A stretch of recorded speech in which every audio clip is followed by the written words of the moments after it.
So let's start with this. I think the biggest story, and we said going into the draft, is that, the Indianapolis Colts need a quarterback. Where are they going to go? They probably weren't going to get Bryce Young or C.J. Stroud. And so, the two rawest quarterbacks out there, in fact, the most raw quarterback out there is Anthony Richardson of Florida. And when the Colts chose him over Will Levis, that was a very, very bad sign for Will Levis because they both played in the SEC. Levis had better stats. Levis started more games. He was more productive, wasn't as raw. Same SEC, a lot of the same opponents. And Indy said to Will Levis, hard pass, and went with the kid who completed 54% of his college throws. I'm told Richardson came across more humble and grateful in interviews, and that lots of coaches thought Will Levis and Anthony Richardson both needed fixing, and one would be easier to fix with a much higher upside. And Will Levis comes across as a little cocky. He loves his arm. He loves the gun show, which I hated. The sleeveless shirts, not a good look. I was told by two executives and a head coach that was an absolute turnoff, showing the biceps. Quarterbacks, go look at the history of them. They don't look like that. Will Levis loves Will Levis. And so he's got to be fixed. He throws too many picks. And Anthony Richardson's got to be fixed. He throws picks and also is just too darn raw. But the coaches feel they can fix him. He's more coachable. He's more grateful. He's more humble. The other thing here is, and again, hated the gun show, hated the bathroom selfies. Whenever you see a normal person doing that, a goober doing that on the internet, it's like like loser. You can't have franchise quarterbacks doing that. And I hear this a lot. And I've pushed back on this every time. Whenever I hear, I want my quarterback to have a little arrogance. Like Jay Cutler, Josh Rosen, Baker Mayfield, Johnny Manziel, Kyler Murray. If you start looking at the string of quarterbacks who had the label a little cocky and a little arrogant, it not worked out well. Listen, Patrick Mahomes is humble. Brady, for his reign, overwhelmingly humble. Peyton Manning, humble. You can't be cocky coming out of the SEC when you throw that many picks. Sorry, can't have it. I didn't like it with Baker. I didn't like it with Johnny Manziel. I've recently not liked it with Kyler Murray. I didn't like it with Jay Cutler. I don't like it with Will Levis. Will Levis likes Will Levis. Not into it. I figured he'd go 4 because he was just less raw. He could step in and within some recent time play. I don't think Anthony Richardson plays at all or much in year 1. But Indianapolis was willing to forego that. Their GM said, he's not, don't put a lot of expectations on him. He's not ready to go. But being humble, being gracious, being coachable, even as a star athlete, matters a lot. And here was Anthony Richardson about being ready to play. For one, I'm a hard worker.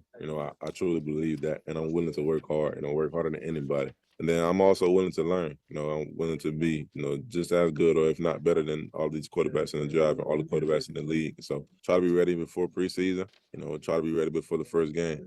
They picked me this high for a reason. So I'm going to put the work in and make sure I'm ready for the franchise.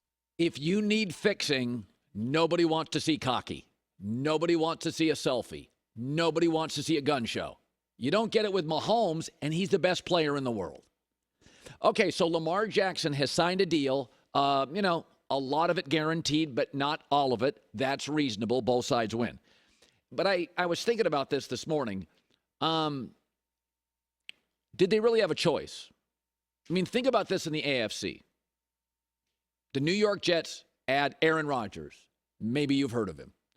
Trevor Lawrence, only getting better, ascending. Justin Herbert now has another receiver in the draft and clever offensive coordinator Kellen Moore. Deshaun Watson was rusty last year. He'll be better. Sean Payton has a Hall of Fame level coach. Russell Wilson does. He'll be better. The floor, like the 10th, 11th best quarterback in the AFC, is Ryan Tannehill, who got to an AFC championship, and Jimmy Garoppolo, who got to a Super Bowl. The AFC feels like the SEC in college football, and the NFC feels like the rest of the Power Five, just not quite the SEC.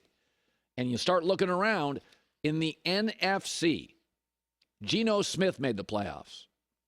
Brock Purdy, a rookie in the 7th round, made the playoffs. Daniel Jones made the playoffs. Kirk Cousins was arguably the second best NFC quarterback in the playoffs. Next year in the AFC, you got guys like Russell Wilson, Aaron Rodgers could miss the playoffs. So there's certain things in certain areas you have to have. In Phoenix, you have to have a pool. In Alaska, you have to have a winter jacket. And in the AFC, you got to have special at quarterback. You can't have a BB gun. There's a lot of different ways to win in the NFC. Defense and running. The Giants get to the playoffs. 7th round quarterback on the cheap. Stack your roster. Niners. Seahawks. Take a former bust quarterback. Hit a bunch of home runs in the draft. Lead you to the playoffs. Seahawks. There's a lot of ways to make the playoffs in the NFC. In the AFC, do you have special at quarterback? And you could have your criticisms of Lamar. I think his agent situation is unorthodox. I thought he was way too noisy. Some of that's generational. Some of it's Instagram stuff I just don't do, so I don't have a feel for it. But in the end, I don't think the Ravens had a choice. If you start in the NFL and you win 75% of your starts, that's what Patrick Mahomes does. He just finishes seasons better than Lamar Jackson. But they both win 3 out of 4 starts. And I know, what about the playoffs? Go look at Peyton Manning's early playoff record. Aaron Rodgers' playoff record. I think it's a game under 500. John Elway got routed, humiliated, embarrassed in Super Bowls before he got a stable running game. You can't draft a quarterback just because you think he can win Super Bowls. Dan Marino got to 1, never got back. You draft a quarterback because you think he can win games on Sunday and carry a team in crisis and win the division consistently and get you to the postseason. And then once the postseason happens, healthy team wins, coaching matters, home field matters, where you play matters, how's your offensive line. You can't just judge every quarterback on, will he win a Super Bowl? Otherwise, would the Texans take C.J. Stroud? Would Carolina take Bryce Young? Lamar Jackson makes you stable and special at the most important position. And in the AFC, you got to have special. There's like one way to win. Have the dude. All right. What a day. So much fun. I will say this. I thought Philadelphia won the first day. There are those that would speculate, Will Levis got lucky because now there'll be lower expectations. You could certainly argue that, but I'd rather have the first-round money at number 4 than I would the second-round money. Also, when you are a first-round pick as a quarterback, generally you'll get extra games because a GM and a coach, they selected you, so they're going to give you a second, a third, and a fourth chance. If you're a second or a third-round pick as a quarterback, people can bail on you very, very quickly. They're not paying you anything. They didn't take a big risk. So going in the first round can often protect you as a young quarterback, give you a few extra starts. I mean, look at New York. Daniel Jones. They don't want to look like they missed at another quarterback or missed at another coach or missed at another GM. There's chaos. Daniel Jones got the bag with 15 touchdown passes in the NFC.